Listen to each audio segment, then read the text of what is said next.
Hello, I'm Chase, and welcome to Chasing My Pride, a channel where I explore LGBTQ plus topics and share my experiences as a newly out gay man. Today, I want to talk about queer media. Until recently, I hadn't seen much LGBTQ plus representation in TV and movies, but since coming out, I've been seeking it out. I've started with shows like Heartstopper, Out Colton, and Interview with the Vampire. I'll talk about these shows and more right after the intro. So I have a confession. I didn't watch a lot of LGBTQ plus media before coming out. Not because I wasn't interested, but because I was afraid. Watching gay movies or shows felt like something that could out me before I was ready. So since coming out to my family in 2023 and everyone else in December 2024, I've been trying to catch up on what I've missed. And let me tell you, watching queer media has been eye-opening. I finally get to see people like me on screen, navigating love, identity, and community, and it's been exciting and emotional. First, in 2024, I watched Brokeback Mountain for the first time. I'm not going to talk about this movie much because it's been a few months, but it did make me sad, and I realized that I need to watch more media with gay characters. That brings me to Interview with the Vampire, AMC's adaptation of Anne Rice's The Vampire Chronicles, which was previously made into a movie back in the 90s. I didn't even know the show existed until I googled TV shows with gay characters. But as a fantasy fan, a dark dramatic vampire romance seemed like a great place to start. And wow, I was hooked. The show is beautifully made, it has rich storytelling, amazing cinematography, and incredible performances from Jacob Anderson and Sam Reed. Louis and Lestat's relationship is intense, passionate, and, well, very messy.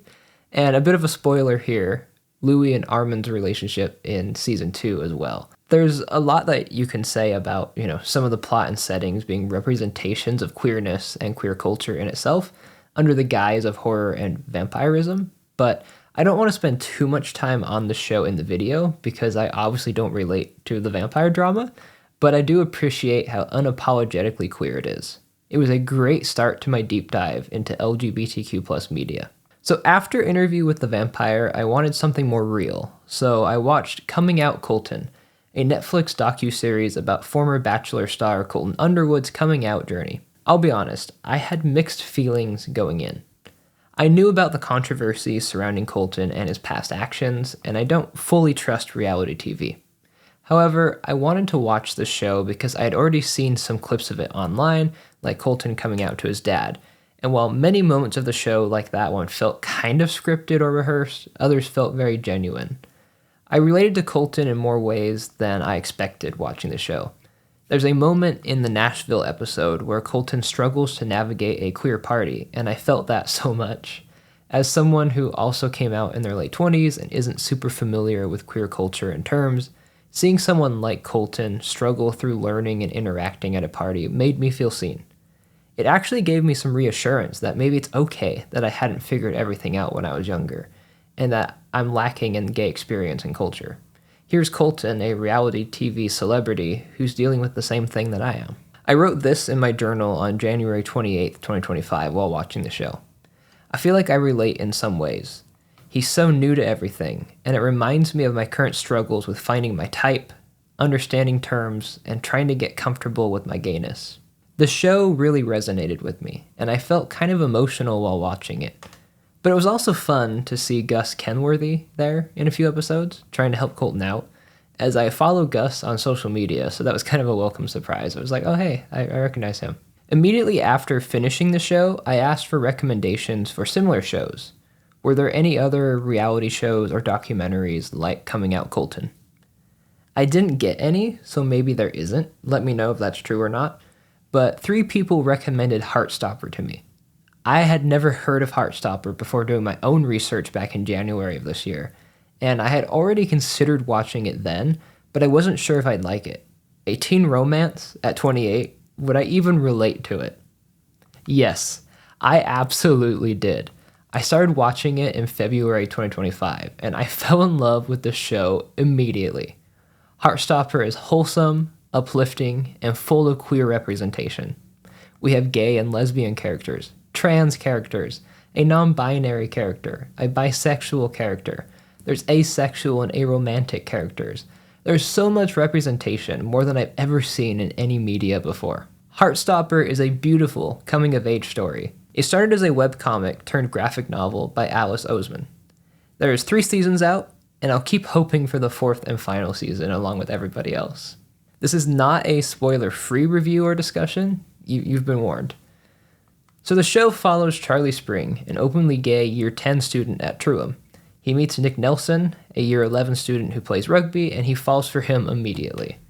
The story is all about them becoming friends, their developing relationship, Nick discovering his bisexuality, and them eventually dating and navigating their new relationship. It also follows their friends, Tao, Elle, Isaac, Tara, and Darcy, just to name a few. The relationships depicted in the show, Nick and Charlie, Tao and Elle, Tara and Darcy, are just so amazing. They aren't without some turbulence, but it's all so wholesome and cute. I was so worried watching the show that it would turn bad for the characters. Like, we've been so conditioned by modern media to expect lots of drama and trauma. I kept wondering when the characters would get really mad and break up or someone would get hurt. There are scenes where like Nick is walking and smiling and I was worried that he's about to like get beat up or be hit by a car or something because it was just too happy. And there's scenes where Nick and Charlie are in such a good place and I'm like, what is about to happen that's going to tear their relationship and friendship apart? While it happens to some characters, everything always turns out all right. There's happy endings all around and it's just so refreshing to see. That isn't to say that there's not tough moments. There's bullying, there's mental health issues, there's homophobia. It just depicts things in a more positive but realistic way. And the cast, don't even get me started on the cast. They are so phenomenal. They feel like real teenagers because they are, or at least they were during season 1. The show avoided the everyone looks 25 to 30 and have 6 packs and we're just going to pretend that they're in high school. It all felt believable.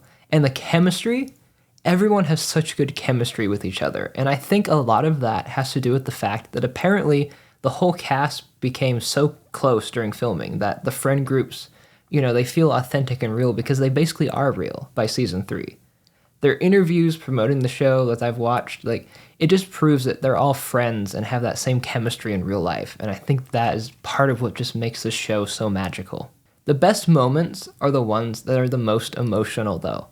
Everyone told me that the show would make me cry, but it really didn't. I did tear up a few times, but I never openly cried. Although I know a lot of people do watching it, so don't think that you'll be immune to that. I just found the show very uplifting overall, but there are certain scenes that are very emotional and are kind of tough to watch. For example, Nick coming out to his mom, it was just the sweetest scene, and Olivia Colman's reaction just gets me every time. Another is, basically all of season 3, as the show gets into mental health and Charlie's eating disorder, it's all so emotional when that's brought up, and the cast really shines in those scenes. Season 3, episode 4 is award-worthy. While the show is incredible and positive, it makes me a bit sad. Coming out in my late 20s, I never had a relationship like the ones depicted in the show while in school. I did date in high school, but not any guys. I wrote down some of my thoughts while watching the show, some very negative thoughts about feeling like I was a bit of a failure for not having these experiences at a young age, or not even admitting that I liked men.